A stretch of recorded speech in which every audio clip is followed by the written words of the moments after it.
वर्णमाला lesson name.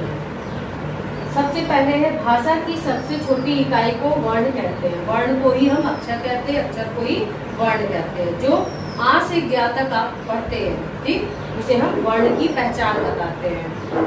वर्णों के व्यवस्थित समूह को वर्णमाला कहते हैं। जो व्यवस्थित समूह है देखिए इसमें पूरा, ठीक।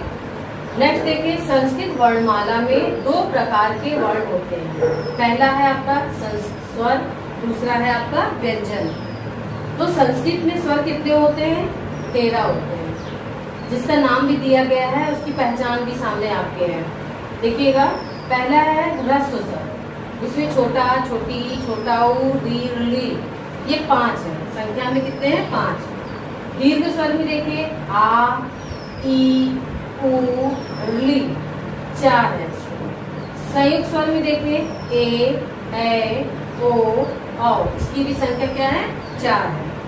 तो काउंटिंग करने पे आपका 13 आ गया, मतलब 13। अब आता है व्यंजन। संस्कृत में व्यंजन 33 होते हैं। देखिए कवर्ग, चवर्ग, टवर्ग, तवर्ग, पवर्ग, अंतस्थ और पुष्प, सबको दिखाया जा रहा है।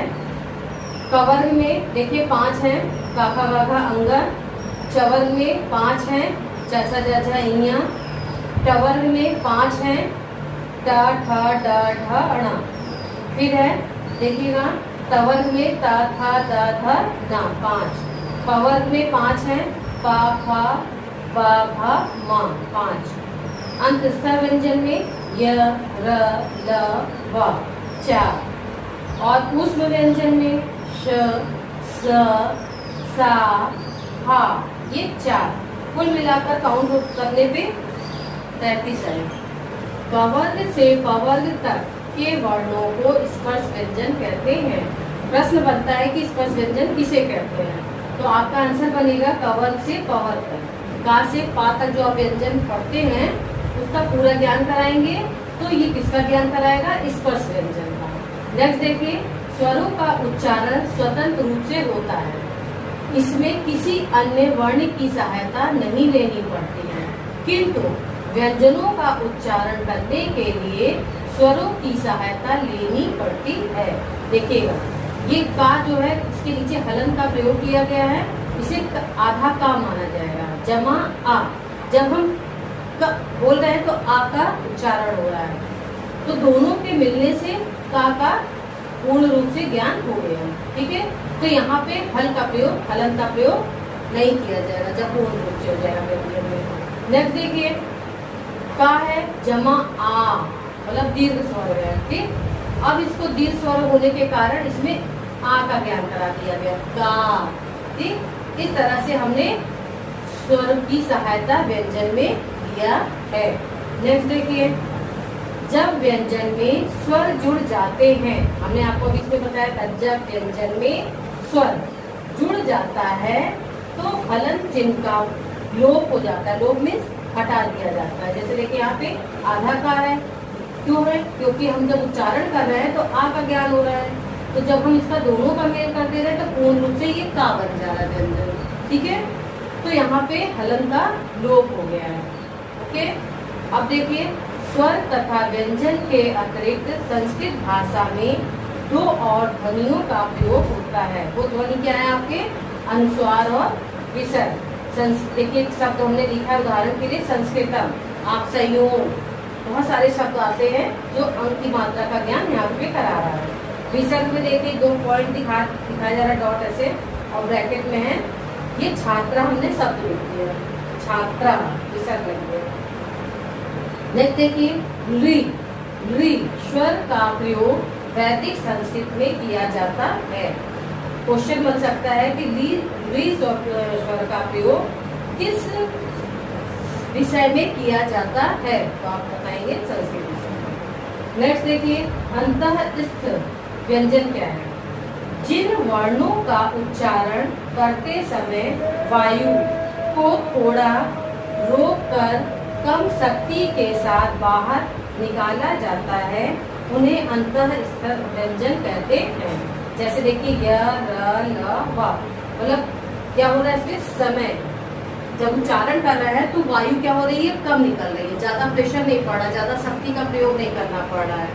इसलिए ये य र ल व क्या है आपका अल्फा स्थल व्यंजन है, जिसकी संख्या क्या है आपकी 4। मात्रा ज्ञान, सभी व्यंजनों में हलन, ये देखिए चिन्ह दिखाया जा रहा है इसका हलन का, लगे होते हैं, किंतु जब उन व्यंजन वर्ण में स्वर मिला दिया जाता है तो हलन का लोप हो जाता है। देखिए यहाँ पे जब यहाँ पे हलन लगा है और स्वर का मेल हो गया है तो यहाँ पे इसका लोप हो गया, किसका, हलन का।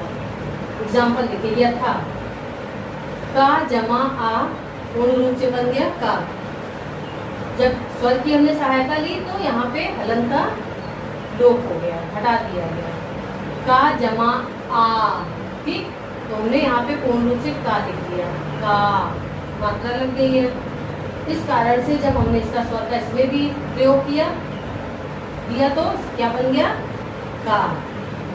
नेक्स्ट है संयुक्त वर्ण, दो व्यंजनों के मेल से संयुक्त वर्ण बनते हैं।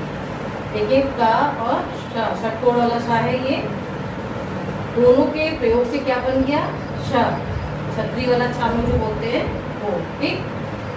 का रा, का जमा रा से क्या बन गया, त्रा। इसको ध्यान रखना, इसको रटना है आप लोगों को, थोड़ा सा ध्यान देना, प्रैक्टिस में लेना है ताकि आपको हमेशा याद रहे, ठीक।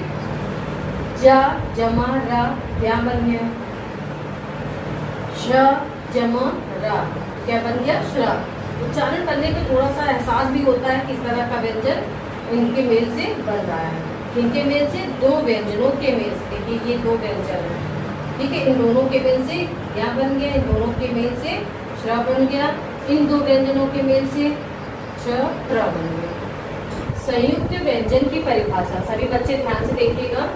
जब कोई स्वर रहित व्यंजन दूसरे व्यंजन से मिलकर एक कर दिया जाता है तो वह संयुक्त व्यंजन कहलाता है या बन जाता है। यथा, ठीक है, जैसे देखिएगा का जमा का, कप, ये जो हलंत लगा है इसको आधा का ज्ञान करेंगे। इसलिए हमने जब एक शब्द बनाया तो आधा का हमने यहाँ पे लिख दिया कप। अब कोई और शब्द बनाना है तो उसमें हमको उसको जोड़ना होगा। जैसे हम लिखेंगे मक्खी, माँ आधा का, खा में बड़ी मात्रा, ठीक, जो आपका संयुक्त व्यंजन का रूप दिखा रहा है, ज्ञान करा रहा है। फिर देखिए टा जमा ठा, टट, ठीक, चा जमा छ, चच, ता जमा ता, तत, ठीक। इस तरह से संयुक्त व्यंजन का ये उदाहरण है और इसकी ये परिभाषा है। शब्द, स्वर तथा व्यंजन के मेल से शब्द बनते हैं। यथा मतलब जैसे, बा जमा आ जमा ला जमा आ जमा का जमा आ, बाल का। अब देखिए कैसे शब्द का निर्माण हो रहा है, बा, ठीक है, ये जो बड़ा है स्वर है हमने इसमें आ की मात्रा का ज्ञान कराया है। ये ला यहाँ पे दिखा रहे हैं, क्यों, क्योंकि हलंत लगा तो आधा ला का निर्माण यहाँ पर। जब हमने इसमें आ का स्वर का ज्ञान कराया तो ये पूर्ण रूप से ला बन गया, ठीक। फिर देखिए का, यहाँ पे हमने विसर्ग दिखा दिया इसका, ठीक, ये बन गया आपका बाल का। वर्ण संयोजन, वर्ण संयोजन का अर्थ है मिलाना, ठीक है, मतलब एक में जोड़ करके किसी चीज शब्द का निर्माण करना। जब हम वर्णों को मिलाते हैं तो वे वर्ण संयोजन कहलाते हैं, ठीक। एग्जाम्पल देखिएगा, यथा, ये अभी सब वर्ण है, ठीक। जब हम इसको एक में जोड़ देंगे, संधि कर देंगे तो ये शब्द का निर्माण हो जाएगा। ओके, ग जमा आ जमा य जमा आ जमा का जमा आ, गायका। देखिए आ है बड़ा, यहाँ पे हमने मात्रा दिखाया।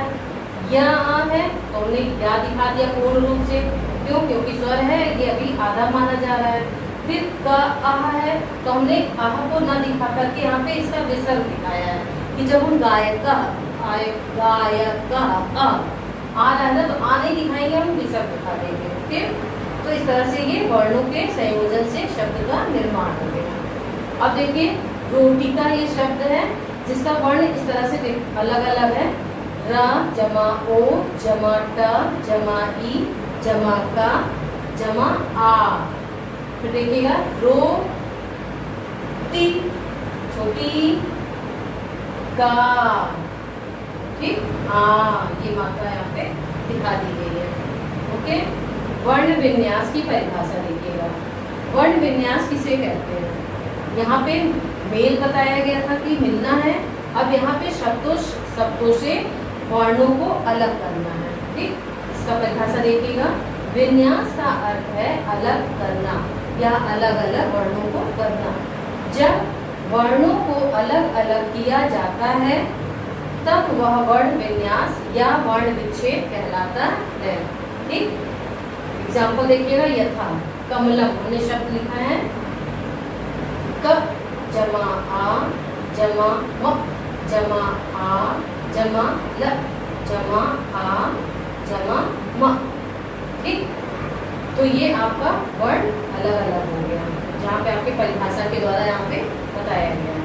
अब गुरु का देखिएगा, ग छोटा ऊ दिखा रहा है, यहाँ पे छोटा ऊ दिखाया गया है।